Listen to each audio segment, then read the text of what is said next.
what is in the safe smoking kit? A safe smoking kit may contain alcohol swabs, lip balm, other materials to promote hygiene and reduce the transmission of diseases like HIV and hepatitis. I would note that what we're really talking about here is steps that we're taking as a federal government to address the opioid epidemic, which is killing tens of thousands, if not more, Americans every single day, week, month of the year.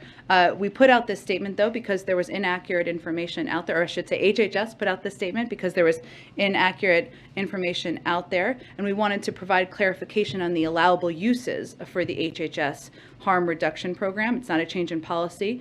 This program, though, is focused on harm reduction strategies, including prioritizing the use of fentanyl test strips and clean syringes. And all of these harm reduction services that will be supported by these programs are intended to save lives from an epidemic that we know is devastating to communities across the country. And then, so just to put a final point on it, does the administration support any effort then to distribute drug paraphernalia, like the types that we were hearing about? The statement makes clear that we don't support federal funding, indirect or direct, for pipes.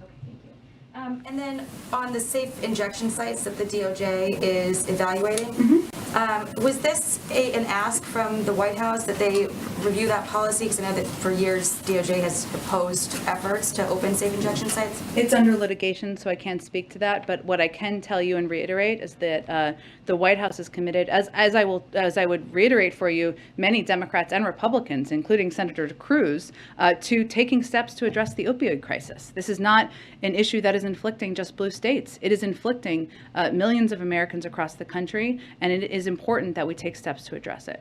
So just final wrap of those two items, what would you say to critics who are concerned that the Biden administration is somehow encouraging illegal drug use?